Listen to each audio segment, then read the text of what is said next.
Hi, ఇప్పుడు మీరు చూసిన వీడియో పోసాని కృష్ణమురళిని అరెస్టు చేస్తున్న దృశ్యాలు మీరు చూశారు. హైదరాబాద్ నగరంలో రాయదుర్గం పోలీస్ స్టేషన్ పరిధిలో ఉండే మై హోమ్ భుజా అపార్ట్మెంట్లో ఆయన నివసిస్తున్నారు. ఆయన ఇంటికి వెళ్ళి ఇవాళ రాయచోటి నుంచి వెళ్ళిన పోలీసులు ఆయన అరెస్ట్ చేసుకుని తీసుకొస్తున్నారు. ఆయన నేరుగా తీసుకొస్తారు, మెజిస్ట్రేట్ ముందు కూడా హాజరుపరుస్తారని చెప్తూ ఉన్నారు. ఇవాళ బుధవారమే కాబట్టి ఇప్పుడు రేపు గురువారం అలాగే శుక్రవారం ఇంకా వర్కింగ్ డేస్ ఉన్నాయి కాబట్టి బహుశా ఆయన కోర్టులో హాజరుపరిచే అవకాశమే కనపడుతోంది. ఏదేమైనా ఈ ప్రభుత్వం రాజీ ప్రభుత్వము మంచి ప్రభుత్వం కాదు అన్న వీడియో నేనే చేశాను. సో మొత్తం మీద ప్రభుత్వంలో కదలిక నా వీడియో చూసి వచ్చిందని నేను అంటలేదు. మొత్తం మీద ప్రభుత్వం కొంచెం సీరియస్గానే తీసుకున్నట్టుంది. అవుతు శ్రీధర్ రెడ్డిని కూడా అరెస్ట్ చేసినట్టుగా చెప్తున్నారు. అది ఇక్కడ పెద్దగా అవుతు శ్రీధర్ రెడ్డి అంటే కూడా సోషల్ మీడియాలో విషం కక్కే ఒక వ్యక్తి అనమాట. అతన్ని కూడా అదుపులోకి తీసుకున్నారని చెప్తున్నారు నిన్న. అలాగే ఇవాళ పోసాని కృష్ణమురళిని అరెస్ట్ చేశారు. ఆయన మీద నమోదైన కేసులు, మనం ఆయన కేసులు ఏంటి, దానికి సంబంధించిన వివరాలు ఏంటి, ఎందుకు అరెస్ట్ చేశారు, ఏం జరగబోతోంది, ఏ సెక్షన్లో పెట్టారు ఏంటి అనేది మనం తెలుసుకునే ముందు ఒక 20 సెకండ్ల ఆడియో మీకు వినిపిస్తాను. ఆడియో తర్వాత మనం మాట్లాడుకుందాం. సైకో గాడికి తెలియచెప్తున్నా, పవన్ కళ్యాణ్ సైకో వెధవకి చెప్తున్నా, ఒరే సైకో వెధవా, నీకు ఒక ఆడపిల్ల ఉంది, ఆ పిల్ల పెద్దదవుతుంది, గుర్తు పెట్టుకొని వెనక బతికే ఉంటాను, రక్త కన్నీరు పెట్టుకుంటావు, దరిద్రపు నా కొడక. అసలు ఒక మనిషి అనేవాడు ప్రెస్ ముందుకు వచ్చి అట్లా మాట్లాడతాడా?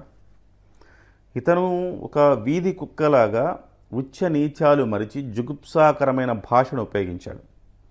ఇతను Andhra Pradesh film and TV development కార్పొరేషన్కి ఇతను చైర్మన్గా కూడా పనిచేశాడు.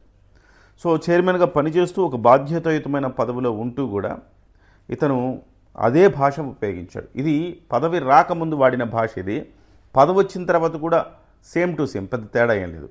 బహుశా ఇతను ఆ రకమైన భాష వాడినందుకే జగన్మోహన్ రెడ్డి గారు మెచ్చి అతనికి ఏపీఎఫ్టీవీడీసీ పదవిని కట్టబెట్టాడని చెప్తుంటారు చాలామంది.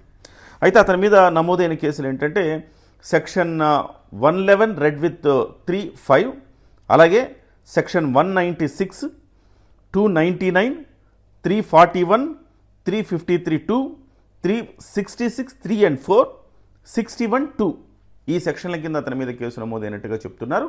నాన్ బెయిలబుల్ కేసులుగా చెప్తున్నారు. సో అతను ఇప్పుడప్పుడే అతను బయటకు వచ్చే అవకాశం కూడా లేకపోవచ్చు. ఎందుకంటే ఇవన్నీ నాన్ బెయిలబుల్ అయితే కనుక ఖచ్చితంగా మళ్ళీ కస్టడీకి ఇస్తారు, లేకపోతే రిమాండ్ వేస్తారు. ఈ రకమైన పరిణామాలు జరిగే అవకాశం ఉంది. రైల్వే కోడ్ నియోజకవర్గం పరిధిలోని ఓబులావారిపల్లె 3 కేసులు నమోదైనాయట. ఆ కేసుల మేరకు ఈయన అరెస్ట్ చేశారని చెప్తున్నారు. ఇంకొక సమాచారం ఏంటంటే తెలుగు యువత ప్రతినిధి బండారు వంశీకృష్ణ కేసు నమోదు చేశారు. దాని మీదట సిఐడి ఇతను ఇప్పుడు అరెస్ట్ చేయించిందని చెప్తున్నారు. ఏదేమైనా ఒక రకంగా చెప్పాలంటే ఇవాళ శివరాత్రి, శివుడి ఆజ్ఞ లేకుండా చీమైనా కుట్టదు అంటారు కదా. ఇవాళ శివుడి ఆజ్ఞ లభించినట్టుగా కనబడుతుంది మనకు. ఈ శివుడి ఆజ్ఞ మేరకే శివరాత్రి రోజే ఇవాళ పోసాని కృష్ణమురళికి తెలుసో తెలియకో పోసాని కృష్ణమురళి ఇవాళ జాగారం చేయాల్సి వస్తుంది బహుశా. సో ఆయన మీద చాలా పదుల సంఖ్యలో కేసులు నమోదైనట్టుగా చెప్తున్నారు. మైదుకూరు, సంవేపల్లి, ఓబులవారిపల్లి, కడప, అలాగే అనంతపురం, బాపట్ల, నరసరావుపేట, చిత్తూరు, కృష్ణా, తిరుపతి, పశ్చిమ గోదావరి జిల్లా, ఇలాగా అన్ని జిల్లాల్లో కలిపి కొన్ని పదుల సంఖ్యలో కేసులు నమోదయ్యాయని చెప్తున్నారు. చాలా దుర్మార్గంగా వ్యవహరించాడు పోసాని కృష్ణమురళి. సో ఆయన వ్యవహరించిన తీరుకి ఎవరైనా సిద్ధాంతపరంగా విభేదించవచ్చు, ఖచ్చితంగా మాట్లాడచ్చు. కానీ సిద్ధాంతపరమైన విభేదాలు కాకుండా అతను వ్యక్తిగతమైన కక్షపూరితమైన మాటలు మాట్లాడడం జరిగింది. ఏ రోజు కూడా పవన్ కళ్యాణ్ గారు అతని మీద ఒక్క మాట కూడా మాట్లాడలేదు. కానీ పోసాని కృష్ణమురళి గారు హైదరాబాద్ నడిబొడ్డున ప్రెస్ క్లబ్లో ప్రెస్ మీట్ పెట్టి మరి అతన్ని దూషించాడు. వాస్తవానికి అంతకు ముందు రోజు కూడా ఆయన మై హోమ్ భుజాలోనే సాక్షి కెమెరాల సాక్షిగా ఆయన వీడియో రిలీజ్ చేశారు. సాక్షి కెమెరాల్ని పంపించి ఆయనతో రికార్డ్ చేయించి పవన్ కళ్యాణ్ మీద ఆరోపణలు చేయించి ఆ వీడియోని అన్ని ఛానళ్లకు సర్క్యులేట్ చేశారు. సో ఆ తర్వాత వచ్చిన రియాక్షన్కి ఆయన నేరుగా మళ్ళీ ప్రెస్ క్లబ్కి వచ్చి మాట్లాడారు. సో ఏదేమైనా నిన్ననే మనం మాట్లాడుకున్నాం, ఇది రాజీ ప్రభుత్వం, మంచి ప్రభుత్వం కాదు, రాజీ ప్రభుత్వం, ఇది అన్నింటా రాజీ పడుతోందని మాట్లాడుకున్నాం. కాదు, ఇప్పుడిప్పుడే ఈ ప్రభుత్వంలో కొంత కదలిక కనపడుతోంది. పోసాని కృష్ణమురళిని అరెస్ట్ అయితే చేశారు. అదే సమయంలో మరి రామ్ గోపాల్ వర్మను కూడా అరెస్ట్ చేయాల్సిన అవసరం ఉంది. అయితే ఇక్కడ మనం చెప్పుకునేది, మొదటి నుంచి చెప్పుకునేది ఏంటంటే, మరి జగన్మోహన్ రెడ్డికి లేని చట్టాలు చుట్టాలు మరి ఈ ప్రభుత్వానికి ఎందుకు అనేది కార్యకర్తల వేదన. వాస్తవానికి అంటే మీరేమో పలానా వాళ్ళ మీద కేసు నమోదు చేస్తున్నాము, వాళ్ళని అరెస్ట్ చేసే అవకాశం ఉంది అని చెప్పేసి బాహాటంగా చెప్తారు. ఆ తర్వాత వాళ్ళు దాని మీద కొంత ఎక్సర్సైజ్ చేసి ముందస్తు బెయిల్కో లేకపోతే వాళ్ళ ఎక్సర్సైజ్ వాళ్ళు చేసుకొని అరెస్ట్ కాకుండా చూసుకుంటారు. మరి రఘురామకృష్ణరాజు ఎంపీ, ఆయన ఎంపీకి లేని అవకాశాలు వీళ్ళందరికీ ఎందుకు ఇస్తున్నారు? ఎంపీని ఏ రకంగా ట్రీట్ చేశారు? సో గత ప్రభుత్వం ఎంత అరాచకమైన పనితీరు ప్రదర్శించింది. ముళ్ళుని ముళ్ళుతోనే తీయాలి అంటారు కదా. బహుశా కార్యకర్తలందరూ, ఇటు జన సైనికులు కావచ్చు, తెలుగుదేశం కార్యకర్తలు కావచ్చు, కోరుకునేది అదే, ముళ్ళును ముళ్ళుతోనే తీయండి, అప్పుడే వాళ్ళకి అర్థమవుతుంది, లేకపోతే అర్థమయ్యే పరిస్థితి లేదు అని బహుశా కార్యకర్తలంతా భావించి ఉండొచ్చు. అందుకే శివరాత్రి పర్వదినాన పండుగ రోజు డబుల్ ధమాకా ఇంకొక పండుగ లాంటి న్యూస్ వాళ్ళందరికీ కూడా చెప్పడం జరిగిందని నాకు అనిపిస్తూ ఉందన్నమాట. సో ఇంకా చాలామంది ఉన్నారు. నిన్న అవుతూ శ్రీధర్ రెడ్డి అనే వ్యక్తిని కూడా అరెస్ట్ చేశారని అన్నారు. సో అతను కూడా సోషల్ మీడియా వేదికగా అనుచితంగా మాట్లాడుతూ ఉంటాడు, అతన్ని కూడా అరెస్ట్ చేశారు.